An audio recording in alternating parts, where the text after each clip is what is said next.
we're at the studio. We're gonna rip through my 7 favorite glute exercises. I don't have a ton of machines here. I mostly use free weights and cables, so should be pretty applicable. You could do this in any gym that has dumbbells, barbells. You might even be able to get away with it with a Smith machine, but you don't need tons of equipment. These are my 7 favorite glute lifts. I think we're gonna start with hip thrusts. They are not my #1 favorite.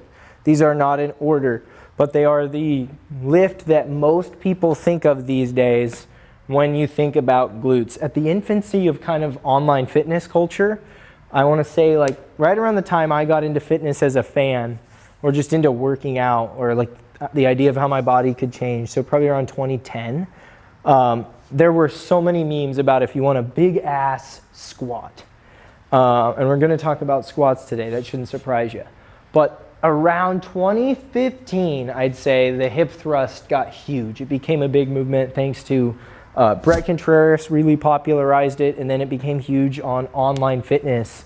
YouTube, Instagram was really big, and a lot of girls were crediting their glute growth to these huge hip thrusts. And so it belongs on the list, 100%. Because I think it's a lift that you can load a lot of weight up. You can reach what we call terminal hip extension. Okay, so maxing out your hip extension and even getting into what we call posterior pelvic tilt. This position right here loads the glutes a ton where they're really strong, and in what we would call the shortened position. So you always get a really fat pump when you do hip thrusts. Like you get a bigger pump in your glutes doing this than probably any other leg exercise. And a lot of the movements you do that are hardest when they're shortened, you get these big pumps. We tend to like them. So for many years, many women have allocated a ton of their training resources to the hip thrusts, men too, and they've developed good glutes. I don't know if it's the best, but I will tell you this, it's a good one. You can do it bilaterally like this. I like my feet at about 10 to 15 degrees out. At the top, you want a vertical shin. You want your eyes pointed straight ahead. Now, you can also do this single-legged. You can do this B stance. And I actually like all of these. So, you know, when I think about exercises and exercises that have subcategories that I like, all of them, the hip thrust makes the list. You can also do these, I'll show you because I have 2 in the gym. And I think this is a great way to do it. You can also do these banded. A lot of people don't like this, and I've heard different takes. So you'll hear some takes where people say like, don't do them banded because when you're abducting or pushing out, we'll talk about this in a minute, when you're abducting and you're pushing out, you're losing how much of the extension effect you can get because you're partitioning energy to abducting, and maybe you're creating instability. And I hear that loud and clear. I think that might mean that maybe you don't do any banded hip thrusting. However, I have found that a lot of people really like this, and it adds to that pump effect, and maybe you want that in your training. It might not be as effective as like purely driving mechanical tension, which we'll get to when we talk, in my opinion, or about my personal favorite, the RDL. But a good exercise to play with might be doing some variations of your hip thrusts banded and body weight. I know a lot of coaches who have had tons of success doing banded body weight or single leg hip thrusting. So don't throw the baby out with the bathwater. You might still get to use the band, but that's the #1 exercise on the list, not the #1 overall. The #2 exercise on the list, which would probably be my #1 overall, is the RDL, the Romanian deadlift. So this is a pure hinge movement in that the traditional deadlift from the floor, if I had a barbell, is going to bend the knees. The sumo deadlift is also going to bend the knees from more of a abducted stance. I'm wider, I'm more open. But the RDL is really about pushing the hips back and pushing the hips forward. And in this position right here, the bottom of the RDL, the weight is very far from your body. There's a huge stretch on your hamstrings and on your ass, on your glutes. To pull up from here using glutes and hamstrings, I'll show you guys on a barbell because it just makes for a better descriptor or a better visual. But I think the key when you're doing these and you're focusing on this hinge and you're thinking about how the hell could an RDL be a better exercise for my ass than a hip thrust? Because when I do a hip thrust, man, I feel my ass like crazy. But when I do an RDL, oh shit, I feel it fucking everywhere. Well, what's crazy about the RDL is right here in this position, just before you hit the ground, okay? This position, your glutes are so stretched, your hamstrings are so stretched, that when you come up out of that position,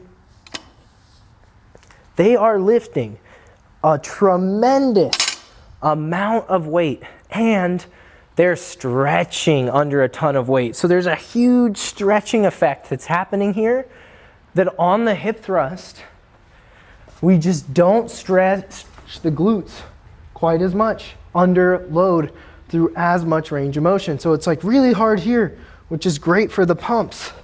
But when you do this, you really load in that stretched, lengthened position, and you develop the hamstrings, which is really important. Those are a super important muscle. I think lost in the goal we have to grow our glutes is the foundational importance of the hamstrings as a muscle and the glutes as something that provides strength.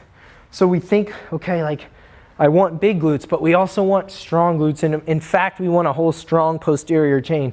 This will give you that great hamstrings, probably a top 3 hamstring exercise for anybody, any adaptation, period. Like, oh, you're an old person. You want to be able to hinge your hips? You want to be able to bend over and not have a bulging disc or a paraspinal muscle spasm? Okay, be able to hinge. Oh, you're an athlete? You want to be able to, make plays off the edge in the NFL, beat guys off the line. You want to be able to get first to third on a gapper. You want to be able to dunk. You need strong hamstrings. So athletes, check. You want a great looking posterior chain. Bodybuilders, check. You want to be better at deadlifting? RDLs help with that. Powerlifting. It's great for anybody, any sport, any adaptation. That is a key pattern, this hinge. And a strong hinge always builds huge glutes. So RDL, number 2. Number 3, again, in no particular order, I'm going to call this just lunges in general, because I quite like walking lunges. I quite like reverse lunges. When I say walking, I mean like this. That's my favorite. My least favorite is that one, the forward lunge. It's not bad, I just don't love it. I really like the reverse lunge. But when we talk about why I like these for glutes, it's a little bit similar to why I like it for the RDL. When I step back and I stretch this glute and decelerate with this glute, and then I push up off this leg, I'm really taking that hip through a big range of motion. And I'm really stretching that glute. And if I can be stable in a walking lunge with dumbbells, again, taking that glute through a big range of motion, the benefit of the single leg exercises often is the extra range of motion. If you rotate into a walking lunge, and we'll talk about this more with another favorite, if you rotate into a walking lunge like this, and you stretch that glute even more, you can get quite a bit out of these movements. And I have found personally, this is probably the one where if you said, show me the data, show me the evidence, show me that it kills your glutes, like I would be like, okay, honestly, I don't have like all the fucking papers and the studies. But what I do have is a ton of experience having clients do these, and I've done them a lot myself, and I've noticed my glutes have always been disproportionately bigger when I include lots of walking lunges compared to when I don't. And I've seen so many bodybuilders doing walking lunges. I see so much explosive track work and plyometric work that's done from these single stances. The lunge seems to be really tethered to great physiques with big glutes. So I'm a huge fan of those. Those are probably the one that I love in my heart the most, because I feel like they don't get a lot of love, which bums me out. And I do love the RDL. But lunges are just so much, they get so much hate, so I always give them a little bit from my heart. Number 4 is, in many ways, a lunge, even though it's called the Bulgarian split squat or the rear foot elevated split squat, not the Bulgarian lunge, which is kind of shitty, because it should be the Bulgarian lunge. But really, a split squat is a single leg squat, so a lot of the work is coming from this front leg. this stance leg. And again, why does this exercise make the list? Why is it winning over something like, I don't know, the booty kickback, you know, which fucking big surprise, the booty kickback didn't make the list. Split squat. In this position, I'm getting a lot of stretch, and that's usually going to be good for muscle growth. Another thing that's cool about this and the lunge, it's going to make your RDL better, your squat better, and squat's coming, your hip thrust, okay, your walking lunge. All of these movements, a lot of your physical day-to-day life become easier, more stable, and feel better when you do more unilateral work. And this one, because it has that nice rear foot stability, it gives you the ability to really load it up. So you can do these with some heavy dumbbells.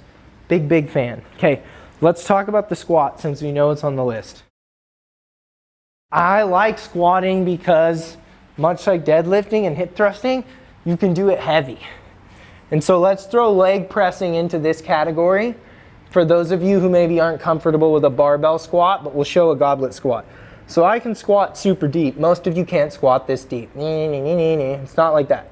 It's just fucking like, okay, it really sucks because a lot of what drives your squat depth is like, are you short? Yes, okay, you're gonna have a great squat. Are you tall? No, then you're not. And I'm only 5'8", so I have good squat mobility and I work on ankle mobility. So down here, my glutes are super stretched. And when I come up, ooh, they have to work hard to get me out of that position. If you can only squat like this deep, you might not get as good of results out of your squats as you might lunges or hip thrusts or an RDL. Doesn't mean you shouldn't squat. You might try something like a leg press, which is a similar kind of bilateral movement, right? Like, but it's just done like this. I don't have a leg press in here. You get the point. And with the squat, because you get that big stretch, it's gonna strengthen your quads, it's gonna strengthen your adductors, your back, your core. It'll make you overall stronger in the gym, which will contribute to helping you build better glutes. It helps to be strong overall. But the squat is great for people who are able to get deep, or for people who just based on the way they're built can really feel a squat. Now, if you have a barbell, you might position it differently on your back. This barbell's on the floor and I don't want to adjust the J-cup, so I'll use a mobility stick. But if you have a barbell and it's up really high, you tend to sit more vertical. The same thing is true of doing a front squat than if you have the bar really low on your back, in which case you tend to sit a little more back. A lot of people would call this a low bar squat. This is a high bar squat. The lower it is on your back, the more you kind of set the hips back, the more you hinge it, just like the RDL, the more you're gonna work the glutes. Unless you have like crazy good alien short person depth, and that a lot of it, that you can work towards it, but some of it comes natural for others more than it does for most. You're not gonna have as good of results, in my opinion, with tons and tons of squatting as you would with tons and tons of Romanian deadlifting, if I had to pick between the two big compounds that are done with a barbell. But squats for sure make the list. They're super duper good. Okay, we'll go to the cable machine for number 6, hip abduction.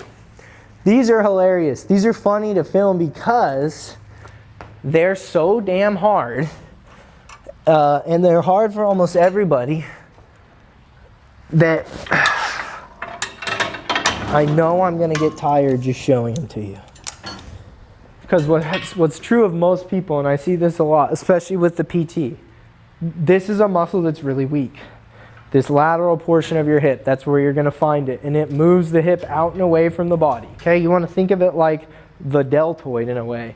You go out and away. So it's kind of like, a hip abduction is kind of like a lateral raise, in that you're using this muscle that kind of caps the ball and socket of the hip, just like this caps the ball and socket of the arm, to do a little abduction. And when you do this slow and you do this under control, you work your glutes, you even work some of your gluteus maximus, but you start to slowly develop better stability in your hip. You start to feel more comfortable in these positions down here and here. You can recruit more stability to train hard. So this is cool. This is like, a lot of people are like, oh, is it gonna give me this big round, bubbly butt because it hits right here, it will contribute to growth here. Of course, it's going to give you a little bit more meat on your glutes, but not a ton, just like your delt. It's kind of a flat muscle. But what it will do is it'll make all your other big lifts better. It'll help keep you training without as many problems because I'll tell you what, a lot of high volume compound lower body work is going to take its toll on you if you're doing it long term and you're not taking care of those smaller muscles. The gluteus medius will help you look a little bit better in the glutes, but it'll help you perform better in life. Okay, step ups. Okay, this is a good one. I always forget these. And if you are somebody who's just sick of all the exercises I named, which I know many of you probably are, but you should still do them because I truly think those exercises and exercises like them, and there might be better versions of them, you know, are worth doing. But the step up is cool because, again, it's going to help you build a little bit more strength. I think you'll feel that your tissue's more resilient, you're more stable. It has these properties that are semi-athletic, so you kind of feel a little bit more athletic if you do them for a while. But again, you get a lot of good stretch into that glute. It's a good amount of quad. You come down slow and controlled. You can load it with dumbbells. You can load it with a vest. Honestly, it's just hard enough as it is. Body weight pushing mostly through that top leg. Great for glutes, great for quads. You're in this hip flexed, super flexed position. So I think it actually helps develop squat depth over time. And it's just great for certain populations if you're not a huge fan of loading your spine or machine. So those are the ones that I would do, folks. If you want big glutes, strong glutes, a physique that's more, you know, resilient in the long term, deadlifting, particularly Romanian deadlifting, hip thrusting, great for glutes in that shortened position, getting a pump, squatting, very, very much one of those, I can do it heavy, I can use a lot of muscles, including my glutes moves. Hard to get that much load on tissue elsewhere. We can throw leg pressing in the mix, lunges, split squats, step ups, and abductions. We like all those. If you like the video, be sure to hit subscribe, hit the thumbs up button, and hit the bell so you'll be notified when more hit the channel. Thanks.